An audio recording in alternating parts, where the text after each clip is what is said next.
Out. Okay. All right. I think so you're able to see the screen. It's recording. So I think we are ready to go. All right. So welcome to welcome to session 4 of our faculty learning community on AI in academia. And I hope you are doing well. The last session we had was on research, using it for research. And I hope that was a helpful session, and if you've had opportunities to put that to practice. I've actually spoken with, was it Stacy Kula? I think she's the chair of the Faculty Research Council I shared some of the resources that we did, and she was like, oh yeah, let's share this with more faculty. I'm like, yes, that's the hope. So today we have our focus on administrative productivity, and that's a kind of like a big category. It's basically not teaching, not research, but everything else you do in your role as a faculty. And we're going to cover some of the tools that will kind of hopefully get you some productivity gains in the process. And then we'll obviously have a chance to practice in our small group using some of these tools, and then we'll address any kind of questions along the way. These are the sessions that, these are the questions that the session will cover. But before we kind of dive into today's tools and techniques, are there any, anybody want to share anything related to, your own learning or your own journey, discovery, questions, anything that, that's come up since our last meeting that you want to share with the group or discuss with the group? I have a question. Yes, go ahead. For my undergrad stat students, we don't have a mandatory class, so it's asynchronous, but I offer 4 live study sessions a semester. And the first one I held, I thought, oh, great, there's 8 people here out of 44. That's actually a high number when it's optional. And I realized 5 of them were OtterBox, whatever that's called. Otter, is that right? Yes, otter.ai. Otter.ai, yeah, that thing. I think OtterBox. Yes. Phone case or something. So I'd like to know more about it, so I have a better idea of what exactly students are using when they're coming to these sessions, and what does that mean for the kind of information that they're documenting and saving, and all of that. What are the implications of that? Yes. Yeah, that's actually one of the tools we'll talk about today. And I was going to add Otter AI to this session, so that we can, I think last session, somebody, I forget who was it, actually activated their session of Otter. I don't know if you noticed. Let me see. So maybe, Tim, do you have an Otter AI account? Oh, you do not. Okay, I was gonna, because I have too many things going on. I don't want to add another thing to my Zoom session. But basically, Otter AI is an automated note-taking recording tool for Zoom or Meet or any kind of web conferencing tool. And it will join as if it's a person, but it's basically recording that session, and then it will summarize the meeting. It would do the transcription, it'll summarize it, and then you can ask questions and basically do it like use kind of like your AI prompting against it afterwards. So that's sort of, but we'll talk about that tool as well as another similar tool that is used for meeting note taking. So any other questions or things that come up that you want to maybe bring up at this point before we dive into today's session? I don't know that it's necessarily a guiding question. You were just asking us about our own experience. I'm reading a great book called The Life or Age of AI, by Jason Thacker. You may have already suggested that one, Mike. I can't remember, but I'm actually in a book club in our School of Education department, teacher education, and really enjoying it. But I think the premise of the book is all about how is AI changing us.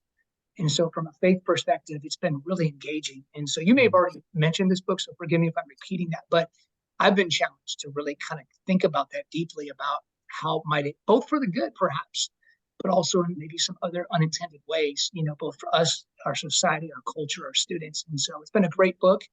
Little did I know that The Age of AI, there's actually 2 different books, one from a Yes. secular perspective and one from a faith. And so I ordered both of them, Yeah. but they both done really good. So I just thought I'd share that. Thank you.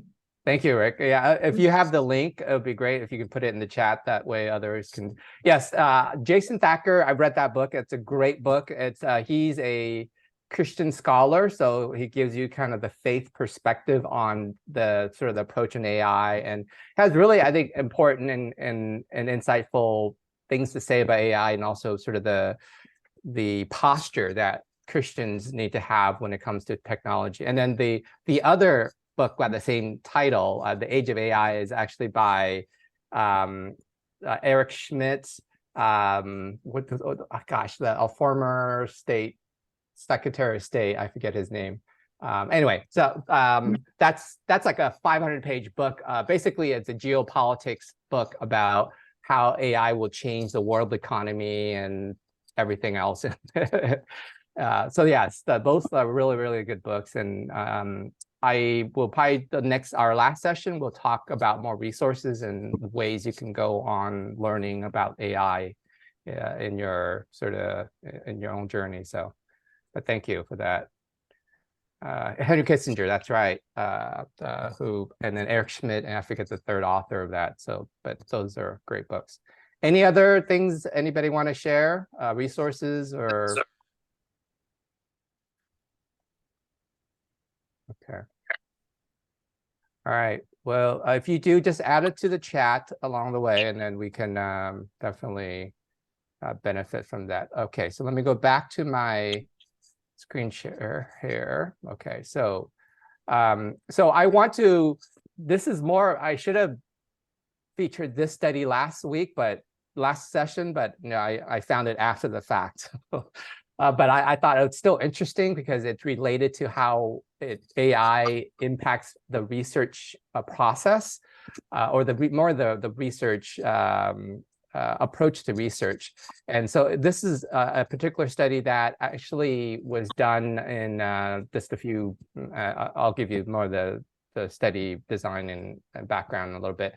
But so this is what we learned last session, is that it's clear that AI can facilitate a more efficient, effective literature search and review process. Now, we looked at things like the Research Rabbit and Elicit and other tools that basically helps quite a bit of the early stages of research, of finding sources and then being able to extract information out of it as quick as you can, and then build up your literature review and so on.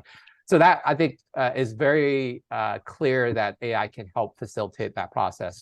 The question that a lot of scholars now are asking researchers, can AI help actually provide helpful feedback on the resulting research papers that are written? And this is where I think, I forget, who was it last time? Lynn,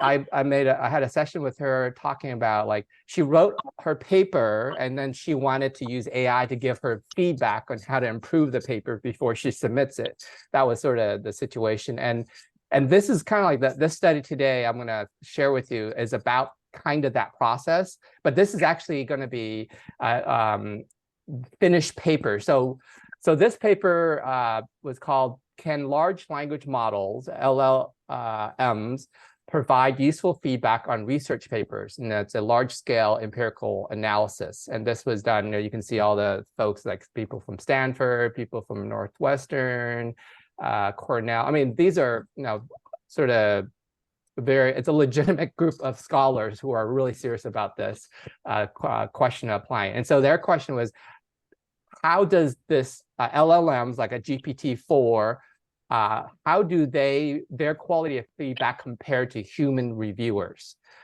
So they had a little over 3,000 Nature journal articles, and then over 1,700 like working papers, conference papers.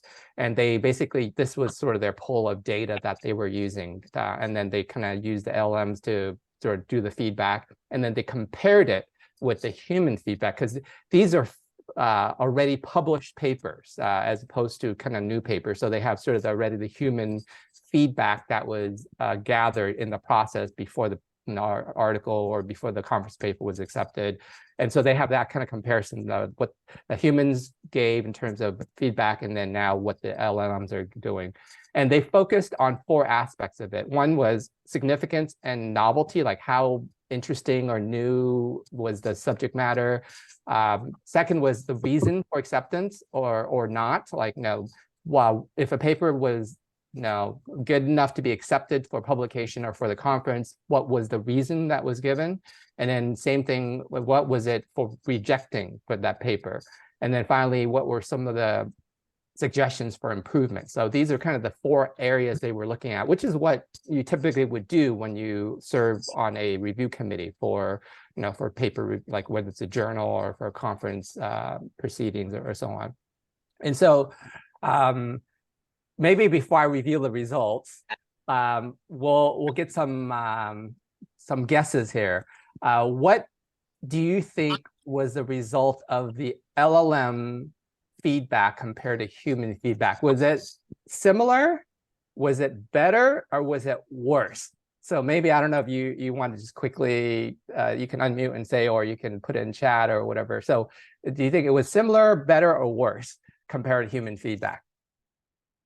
I'd guess a combination. Probably better in some things and worse in others. Okay. Very nuanced response. Besides Brianna, anybody else? Let's see, Paul says, did LLMs have access to review of paper as part of? No, it didn't. So they did the LLMs review separate from the human feedback. So Janet, go ahead. Based on my experience using AI, LLMs, I would have a caveat, because I really think it depends on the quality of the prompts they provided and the boundaries and the training that they gave to create a rubric. If you just put something in and then ask it to generate something, it will be completely different depending on the quality of your prompt engineering. So I would want to see what prompts they actually put in to get the queries and to get the analysis. What was their rubric? Yeah, I don't know if they use the rubric. So, and then Christiane says better. Okay, and then so Paul, the published papers. So the LLMs were fed the published papers only. It wasn't, they weren't fed the human feedback on those published papers when they did the study. So basically the let's say GPT, they were using GPT-4. GPT-4 only got the published papers they basically analyzed that by itself, as opposed to So they could kind of air gap the LLMs from using the internet when they were. Yeah, I think this was one of those, because when you do these kinds of studies, you actually can create your own instance of GPT-4. Like, that's what actually OpenAI, they're one of the biggest business models, is a company or organization can buy their own version of GPT-4, and it isolates it from whatever else is being, queried on the internet. So, I mean, in the future, this is actually going to be the way these AI systems are going to work. Each organization will have their own instance of a GPT-4, and only that organization data gets added to it, as opposed to it being, to the public. So that's what, this is the sort of model they're using. But yes, so let me kind of show you the finding. So the overlap between the LLMs and human feedback, there were about a third, a little over a third, and a little under a third, was comparable. So about a third of the feedback given were similar between the humans and the LLM. And then the overlap between 2 humans were actually less, which is kind of interesting. The computers agree with humans more than humans agree with humans, is the first finding. And then the result indicated that LLMs can produce helpful, non-generic feedback that overlaps with humans, but have limitations versus human experts. Sort of, I think Brianna got it right in terms of the nuanced response. There's some areas it did very well. It actually provided very helpful, sort of sometimes the generic feedback. I served as an editor for multiple journals in sort of ed tech space, and I can tell you, I mean, there's kind of a formula that, we use rubrics, and you sort of use the same kind of thing when you look at like the papers, and sometimes it could get very generic, like, oh, did this person say this phrase or do this thing or use this framework or this author or whatever. If they didn't, then, but LLMs were able to kind of like break out of that, a generic kind of feedback frame or approach. And then also LLMs may be valuable for providing preliminary feedback to researchers, which is, so they found that the feedback that the LLMs provided actually served as really, like, the authors that were involved in all of these papers actually got the feedback from the LLMs, and they said, these would have been amazing feedback for me to help me improve the article before I submit it for its publication. So in that way, it's actually very, very valuable. So sort of similar what Lynn Woods, last time I met with her, talked about, like, she was writing her paper and she was trying to like tweak it and make it better before she submits it. And at that, that moment after you write the paper before you submit, getting feedback from the LLM is actually very valuable. And that's what the overall, I guess, takeaway from this study is that the LLMs actually produce very valuable feedback. So, so interesting. So maybe something for you to consider in your own research when you write something before you submit it, get some feedback and then see how that works. And again, it's one of those things you have to be careful because we don't have a controlled instance of a GPT-4. So you have to kind of be careful, like you don't submit stuff that then becomes part of the public training data. But I think if you have the paid version, you can then turn that off in the GPT-4 that you wouldn't be able to do if you use the free version. So any comments on this? Sorry, I jumped ahead with my question too fast. Oh, yeah, yes. Do you know if, because I've been using Claude 2 a lot lately. Yes. I've really been enjoying it a little bit more than ChatGPT, but depends on what I'm doing. But for that one, is there a paid version where you can turn that off as well? Yes. I know there's a paid version for sure. And I don't know because I haven't paid for Claude, but I'm sure it probably has that option. Usually the paid version gives you a lot more settings. And one of the things is you're paying for control of your data. And so I would assume, I don't know, Tim, if you can maybe do a quick search on Claude 2 to see if you, like, the paid version allows you to do that would be great. Any other? Yeah. I was going to say, I have the paid version and I haven't found how to turn off the data yet collection. Okay. But I haven't spent a lot of time looking for it. But like with ChatGPT, you go into settings and then there it is, turn on and off. Yeah, but yeah. With Claude, I haven't found that yet. Yeah. It's not as intuitive. Yeah, it's probably hidden. I don't know. I may not have it. I don't know. Okay. Any other comments or questions? Okay. All right. So I hope that's another. I have the link to the full paper if you want to read it afterwards. I'll send that out as a post session email. All right, so let's dive in some of these AI tools to help you with your administrative work. So Ethan Mollick, he's from UPenn, Wharton School of Business. He wrote a really, I think he has a very, very good blog. I don't know if you ever want to follow somebody who's in academia who uses AI. He's a great sort of blogger.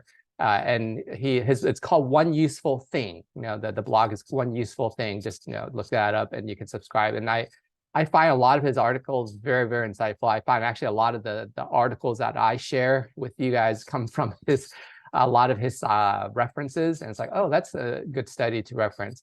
And so he did a recent, well, actually it's not too recent, it's in July. He had a blog post on sort of using AI to do different stuff. And he calls it stuff as an academic.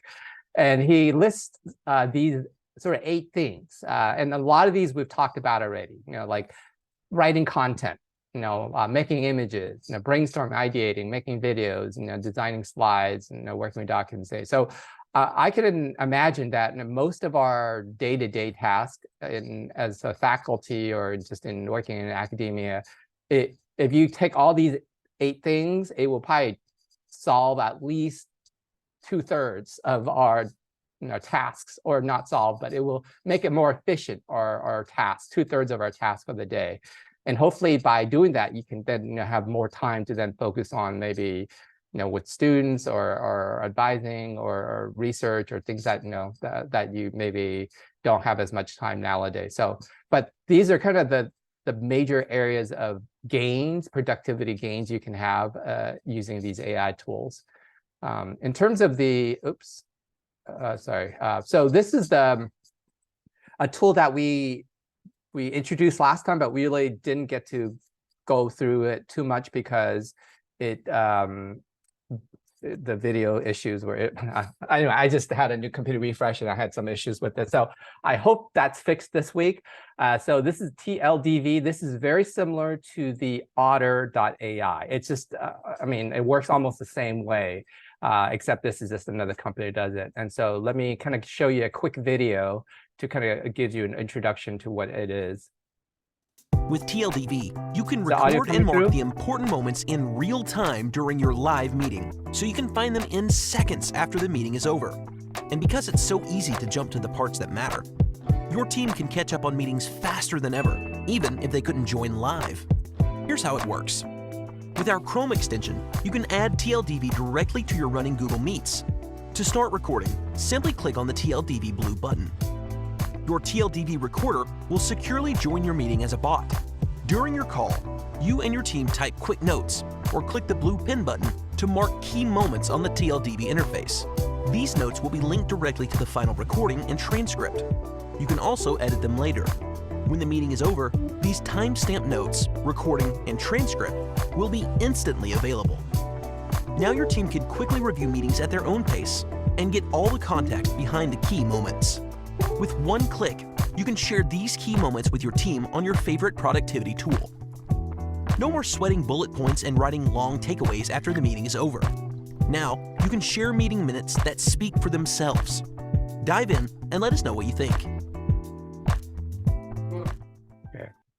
So I hope you kind of caught a sense of how that tool works. Basically, it's a companion tool to your video conferencing, whether it's Zoom or Meet or whatever other conferencing tool you use, and it will record it, but it does more than just recording. It will summarize it, and it will provide a link to a very sort of specific part. So it's just, again, if you're in a lot of meetings, or you're a chair of a committee or council, or you're whatever situation that involves meetings and note-taking and highlighting and summarizing, this is a highly, highly recommended tool because it does so much work, the heavy lifting. And at that, like you saw at the end there, when it finishes, it will literally give you a link and then a little couple of words. And then people, when you send out that review, people can just click on that link and they can then view that part of the meeting only, the sort of the most important parts, and not have to worry about watching the whole hour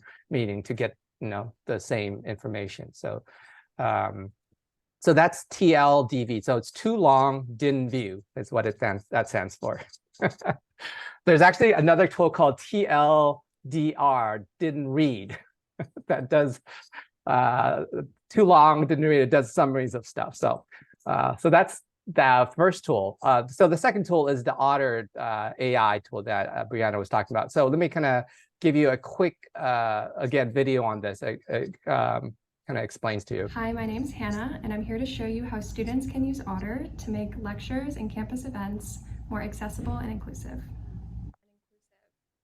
As you can see, Otter uses AI to create notes for in-person and virtual lectures in real time as the lecture is happening.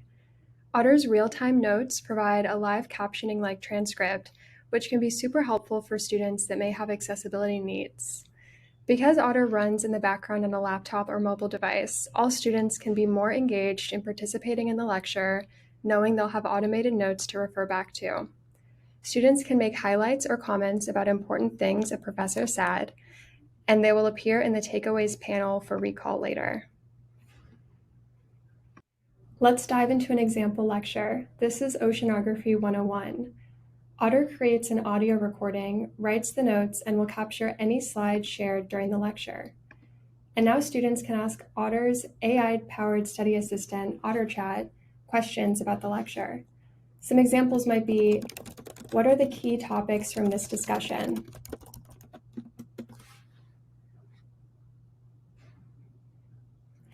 As you can see, OtterChat will create an overview of the key topics covered during this lecture. Another question you can ask OtterChat is to give me a multiple choice quiz and hide the answers. This will prompt OtterChat to create a quiz based on the day's lecture.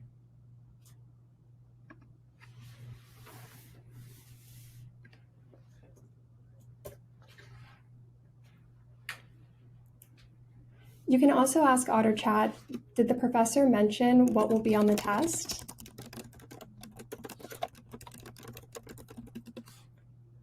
OtterChat will search through the transcript and find any time the professor mentioned what might be on the exam.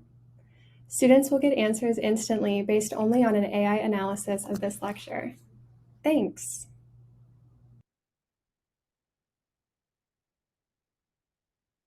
So, so it's interesting. I don't know if you saw the kind of the features. It takes screenshots of the slides. It will do summaries, and then you can then chat with the video, the recording.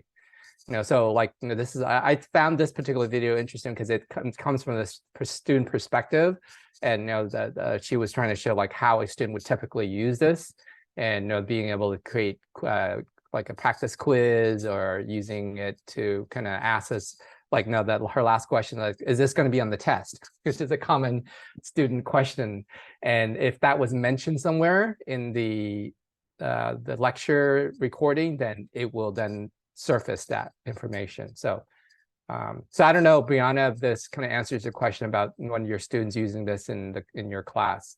Yeah, this helps a lot because for me, I always record the sessions and post it for the students afterward. And so I wonder, like, okay, how useful is this? But considering the interactiveness of it, I can see how it would be very useful. My only thing is sometimes I'll have a meeting with students about grades or things like that, or like I'll have a group session, but then a couple will hang around for a bit to ask more private questions, and then I'll turn off the recording. So, I'm just wondering if there's a way to like kick out those kinds of bots. Yeah, so if you are the host of the meeting, you have the ability to remove people, even the Otter pilot chat bots.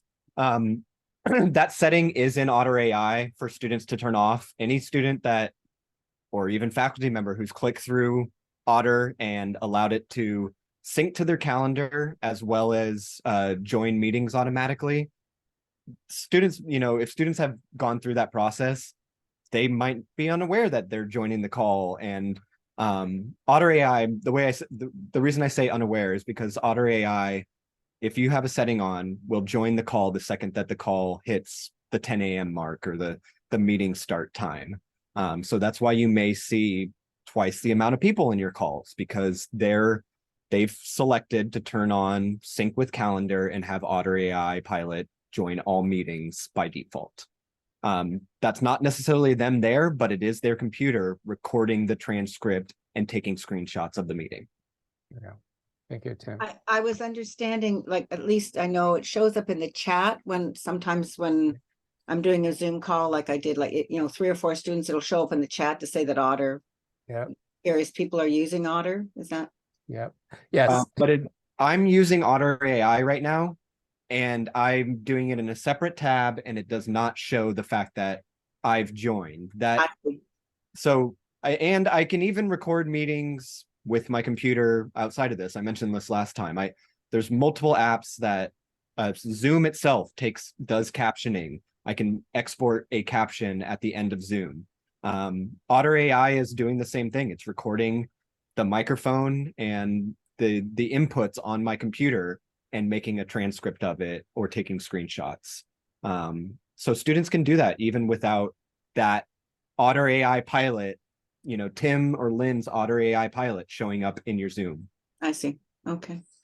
Yeah. So, I mean, this is kind of like the new world we're in, that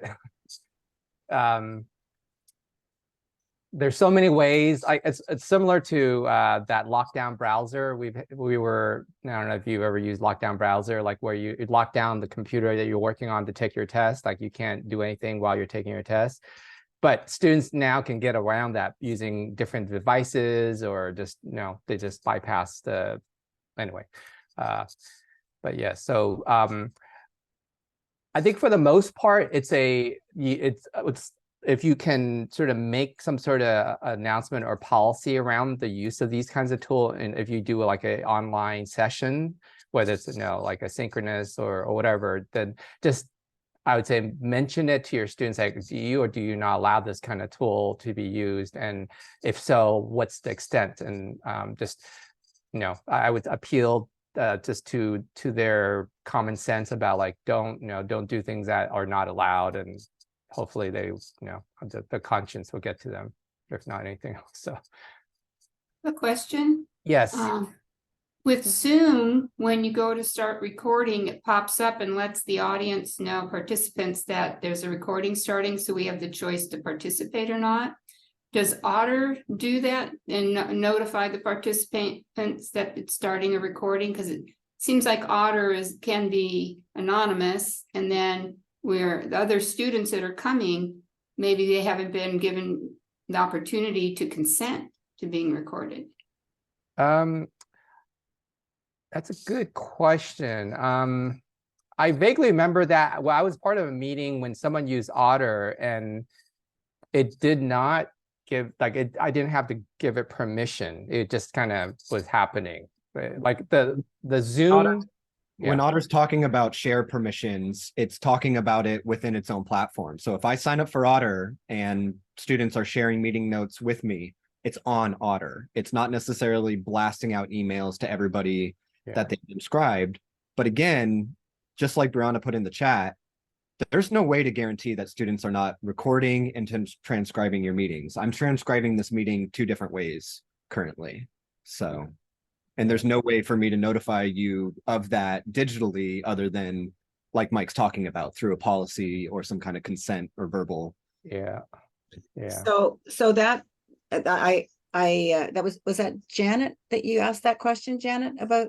Yeah, because I think that's really important. I mean, because Zoom does come up and say, this is being recorded.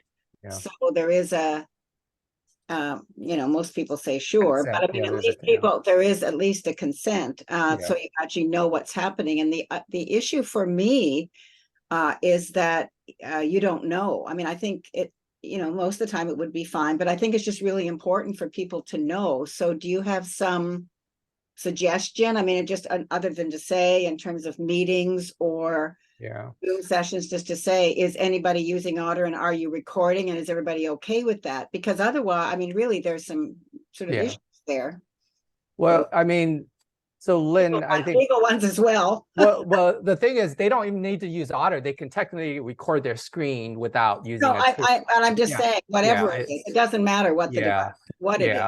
So I would say just the best thing is just to make it, like, have a little disclaimer at the beginning of the class, or some sort of warning, or whatever it is you want to say about the use of these tools. Like, this session should not be recorded for whatever reason, and then I would just make that kind of, I mean, that's really the best thing you can do as a faculty, beyond, like, because students will do what they want to do ultimately. And so I'm reading Brianna's text, and she was just, or her chat, she just said maybe we need a disclaimer saying that we cannot guarantee privacy in any virtual meetings.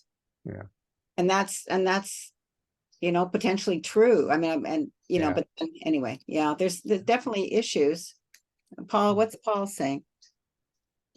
Is Otter able to record a meeting from the computer microphone in a live classroom?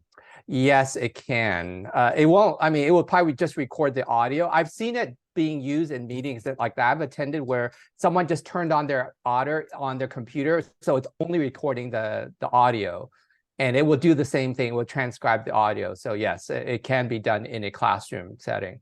I've actually seen it done in a class, like a classroom or a meeting context. So, and yes, obviously smartphones, they can I mean, anybody can record anything at any moment in the modern day. I mean, just that's the reality. And there's transcription services that Otter allows you to upload audio or video files and to transcribe them. There's paid audio transcribing services. Students have the ability, I said this last time, PC Movie Maker or QuickTime, out of the box, your computer has the ability to record video on your screen for a limited time. Yes. So I would say those issues will continue to be an issue.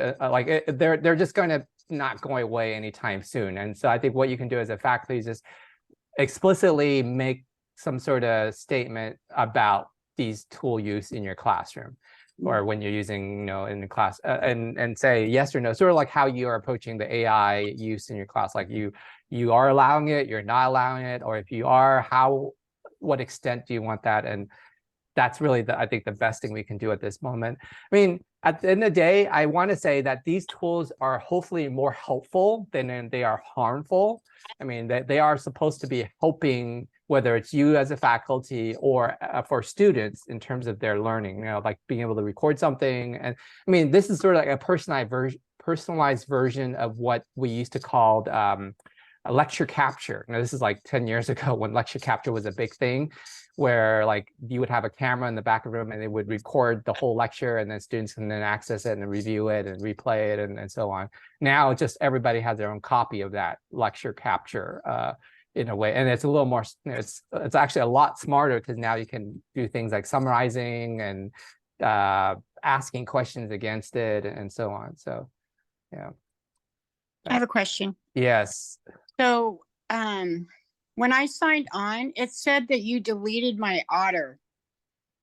So can the faculty remove their Otter from the start? Because I didn't try and go back and look. But it said you deleted it. So then when I signed in, so.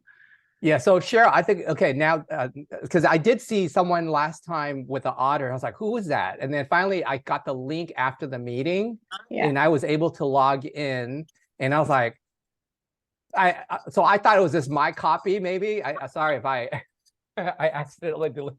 I thought I was just, like, okay.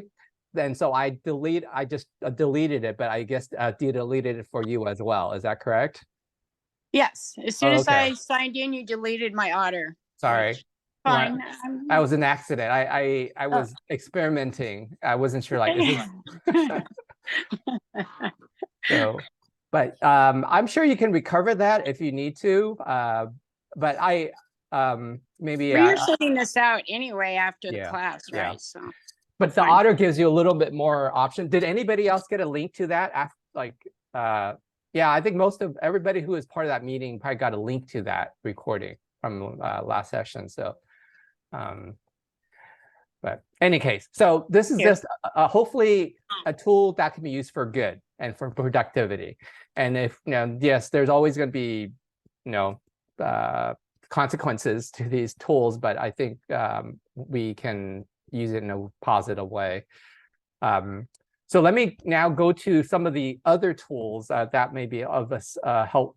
So these are called AI assistant extensions or plugins. And basically how they work is they are added to your browser, or they're added to your desktop, or, and they do various things. They can summarize, they can chat, they can, interact with any website, with YouTube, or with applications. So I have 4 tools here featured, but I don't know if we'll go through all 4 of them. I'll go through maybe the first 2, because those are maybe the 2 I've been using a lot recently, and I found them very useful. But there are literally dozens of these right now that every week I find a new one. But they're essentially these tools that are able to kind of add additional AI capabilities to your current kind of website or anything that you're doing online. It kind of gives you that AI power in a way that wasn't. So let me go ahead and show you the video for the first 2, and then we can talk about it. This is Liner AI. It lives on Google like this and gives you answers directly. Check out how it may help you. Let's say you had a bad day with your boss. You can ask something like, how do you stop your boss from bothering you? This is helpful advice. Of course, Liner AI can help with your research as well. It also gives you references, so it's easier for you to dive into the topic. Plus, you don't have to worry about citations. If you suddenly forgot a specific term, just ask like this. Oh yeah, it was Schrodinger's cat. Let me save it in case I forget again. I almost forgot to mention that it can also write you some code. So, don't you think it's worth a try? Download for free and get smarter faster. All right, so that's Liner.ai, and it lives in your browser. And as you do, that's kind of what the video is showing. You can basically do things as you're browsing or whatever. It will be basically your companion, your co-pilot while you're browsing. So the next one is called Monica.im, and it works similar ways. Meet Monica, your AI-powered chat assistant. By hitting Command and M, you can chat with Monica on any page at any time. Monica can help you with reading lengthy articles, translating them, and explaining unfamiliar words. In addition, Monica can assist you in completing writing tasks, including tweets, emails, and blogs. Moreover, with over 80 professional templates in Monica, you can handle more specialized writing tasks. All of these superpowers can be accessed through the Monica.im website, starting from free. Okay. So again, both of these have free versions. I mean, like all these tools, there's always a freemium. And then if you like, I think Liner gives you 25 actions a day, which is, for me, I think plenty. I haven't really exhausted. I think I've only exhausted it once since I installed it like 2 weeks ago. But it's very generous in terms of how many times you can use it in a day. And it's just one of those things that it's kind of neat just to have alongside your browsing kind of when you're doing your work or research or whatever.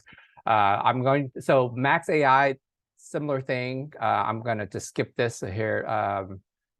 And then, okay, so the last set of tools I want to kind of talk about today are the sort of YouTube summarizer tool. I don't know how else to call it.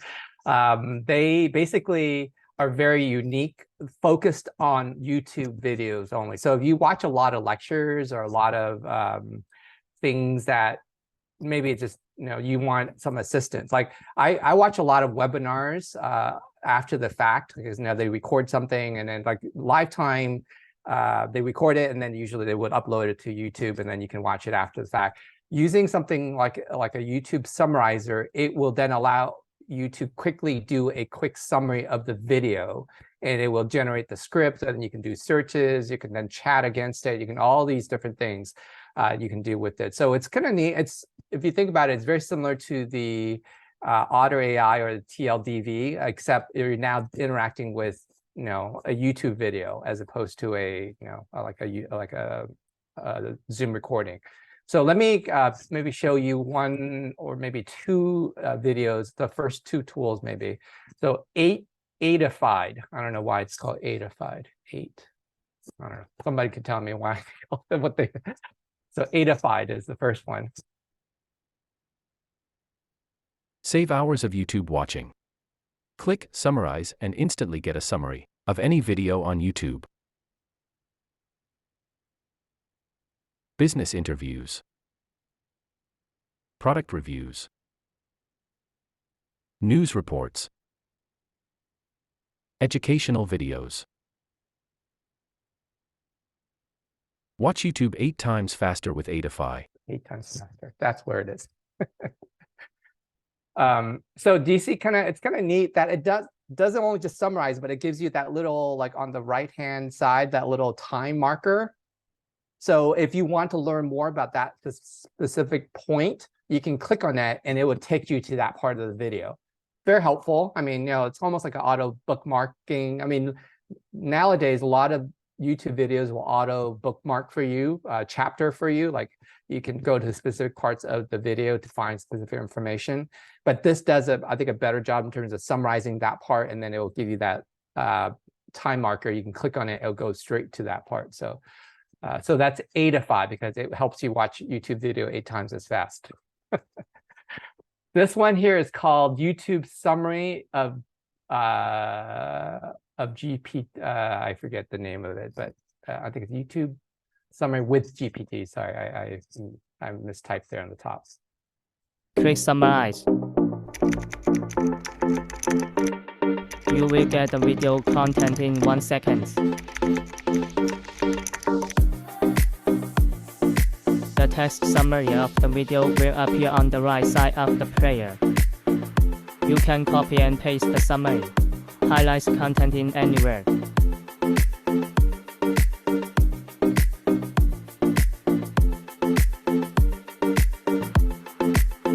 You can also copy the transcript in 1 click.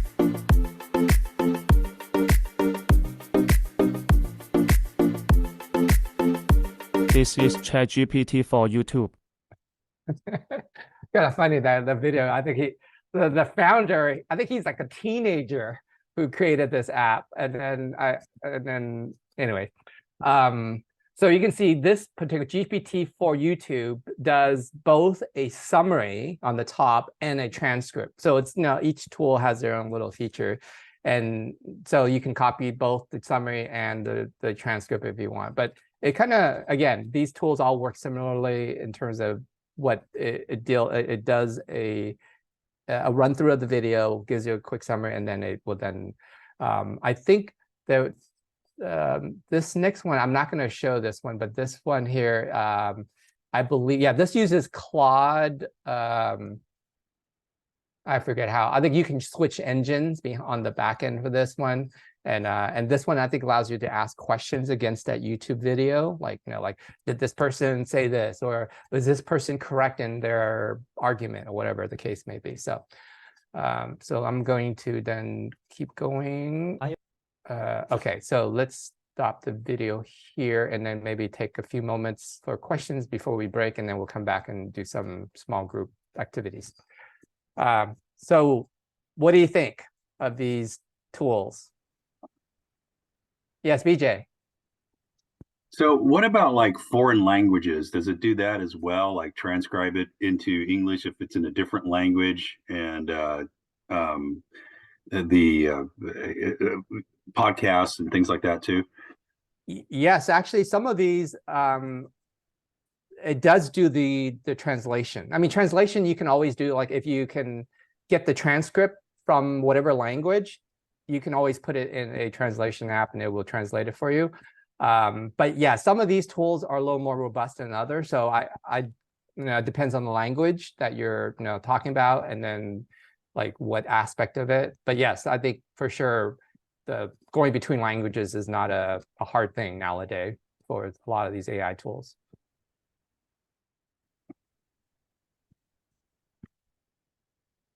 Any other comments or questions? Yes, Janet.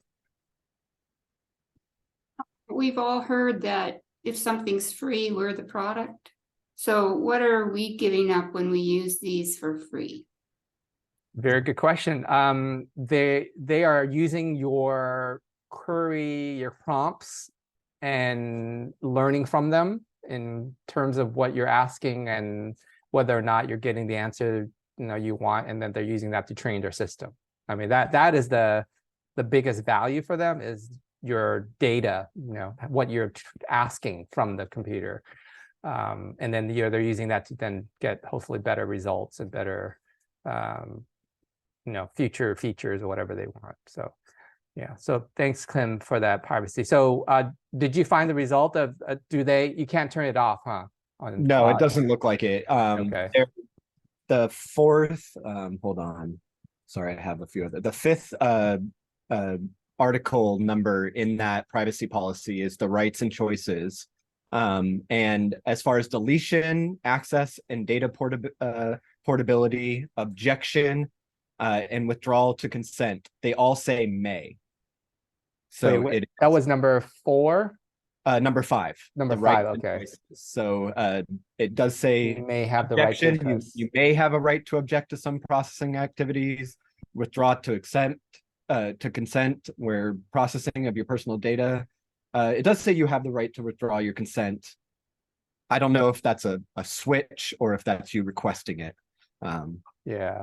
Okay. This is what I was able to find in that time. Thank you. That's helpful. Here, I'll put the screenshot of that particular paragraph. But yes, I guess you have to write to them specifically and say, delete my account data, and then it will. Yes, Brianna. I wanted to piggyback off the last question because one of the things I was thinking of with the YouTube summarizers are really cool, but and the ones that go along with your Google account, The AI assistant. Yeah. So my question is, how much of the information on your computer are you giving them access to? Like, are we only giving them access to our search history? But what about my banking information? What about this? We have mobile banking and all of these other things. Like, are they going to be able to see how much is in my retirement account? Are they going to be able to see, what when my kids' parent-teacher conferences are scheduled on my Google Calendar? Like, how much of a product am I making of myself? I should ask. That's a very important and very good question. I don't have the answer to that. I'm sure. So when you sign up for these, you have to consent to, it's kind of like when you install any application, you have to consent to their terms of usage. And it's so many fine prints in there. Like most people, 99.9% of people do not read that fine print. And so I'm sure there's going to be language in there that you're surrendering some of your privacy. My recommendation, and this is how I started doing this, is use a separate browser for these tools that is separate from what your main work browser. So for example, like if you use Chrome for your normal browsing, then I would say I don't install the plugins in that Chrome. Actually, I've done the reverse now. So I've surrendered my Chrome as my normal browser and just use that as my external, I can put stuff in there that are not connected to what else I'm doing online. So I switched over to a new browser called Arc, A-R-C. I don't know if anybody's heard of it. It's actually a pretty neat browser, and security and all that is much better. And I try to separate my sort of plugins from my main browser so that again, maybe this is a false privacy protection kind of thing I'm doing. It's just like, if I separate, then may not. But yeah, I don't know. This is a new territory we're in. It's hard to say what's happening behind the scenes when you use these tools. And I would just recommend just be cautious. You can always turn off these tools after you plug in. Like if you're doing sensitive things like your banking or whatever, you can always turn off these tools. Like my default with these tools they're turned off until I intentionally want to use them. Then you turn them on, and then they will then appear. So. Lynn, you have just a quick question. What do you know about DuckDuckGo? I know a couple of faculty are using that and they're saying that they don't kind of watch your keystrokes. Yes. DuckDuckGo is a great, it's definitely a more private browser. It's actually a search engine. Is it a search engine? I think it might be. Yeah. It might be a search engine. Yeah, it's a search engine. Yes. I know, yeah. And yes, and it does not, it's supposed to be very, very secure. Like it doesn't do any cookies and tracking. Usually when you do Google, you look for pair of shoe. Next thing you know, on the next 5 websites you are at, the ads are about that particular pair of shoe, because it knows you from site to site, because it's capturing all that information going between the two. So yes, I would say that's a very important reminder, Brianna. Yeah. You just have, so when you come across a new tool, I do a couple of things to make sure that they're legitimate. I usually read reviews, multiple sites, they usually have reviews of these tools. And then the other thing is that you want to check out the actual company that's creating these things. Usually these are the newer tools, so a lot of times it's not a big company. They're usually individual entrepreneur doing their thing, trying to create their app. And so it's not entirely reliable sometimes, like with the finding the company and legitimacy. But yeah, do your homework, make sure that whatever tool you're going to be using, that do your vetting process. And for me, like a lot of times when I sign up, it's like couple of things you can do. Like you can use different browsers, separate it from everything else you do. Second thing is you can actually set up like I have my spam account email that I use to sign up for things. And so you can always use that so that it doesn't go back to your main email address and so on. So using it like a spam alias email. I think Apple allows you to do that. Often you can create like a separate email like for you to sign up for things. And then the third thing is just to be vigilant. Like when you start seeing things kind of a little wonky, like there are tools that you can install on your computer that will detect any kind of like unauthorized use of your like desktop, webcam, microphone, things like that. So I have those kind of things built in. Like I've installed those in my computer so that whenever let's say my webcam is activated, it gives me a signal like, oh, your webcam's been activated. And so it gives me a little more assurance saying in the back end, like, oh, someone's trying to access my webcam, or someone's trying to access my audio, or whatever the case may be. So little things like that. But I don't, yeah, I'd say just exercise caution when you're kind of installing these things. So yes, I will, maybe I'll add that to the post email about how you detect these things. I will, yeah, it's part of my plugins that I use, and it does a pretty good job, because when I learned about it maybe it was like a year ago now, anyway, I'll add that, Paul, in my post email. All right, let's take a 5-minute break. We'll come back at 11:10, and then we'll do the breakout room, okay? 11:10.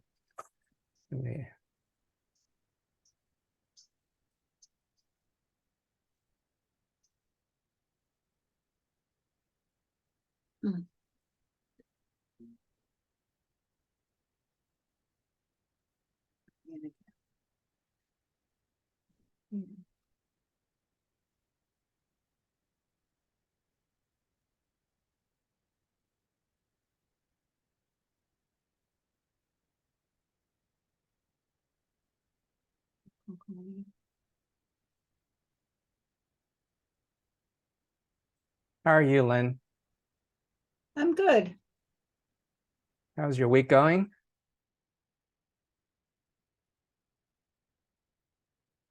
Oh, you're muted. Just muted myself. Just trying to figure some things out with students. And I think what I will do, I had them trying to read this article, which is a very complex article. I had them in groups for 2 weeks. I think what I'm going to do is see if we can meet this coming week, which, to see how, and then using that tool, or actually using Claude 2, because we were talking about being able to, you could create questions from Otter.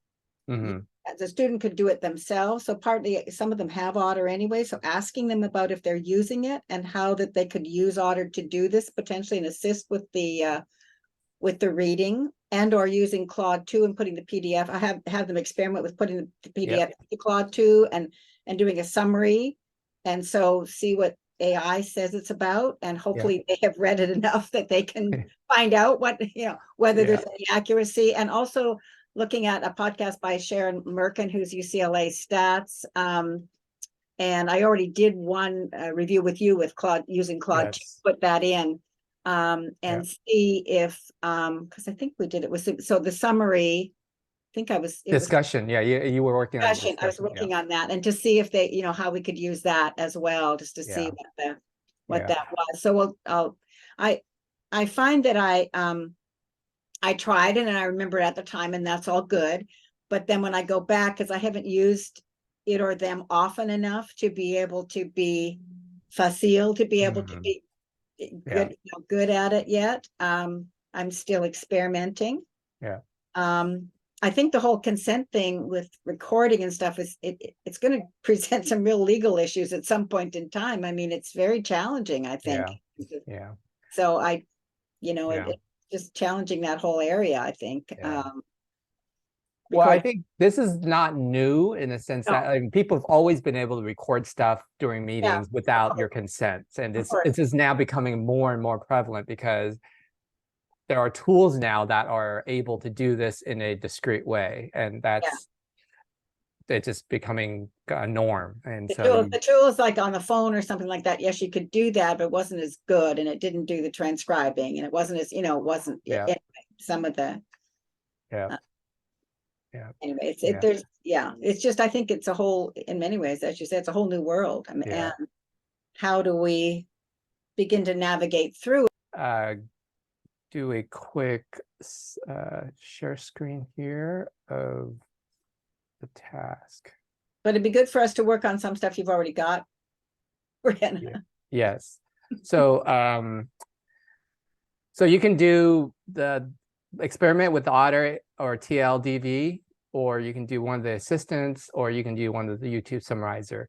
There was one other tool that I didn't get a chance to talk about, but it's in the our website as well as anyway, the design document is another tool that we didn't get to talk to, but you can ignore that one. But those are your things you can do in your small group. So go ahead, Tim, and maybe auto assign them to those groups, and then we'll come back in the last 5 minutes, and then we'll have a conversation.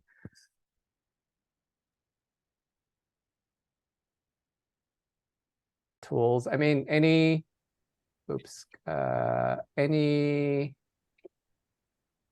comments, questions in the remaining time based on your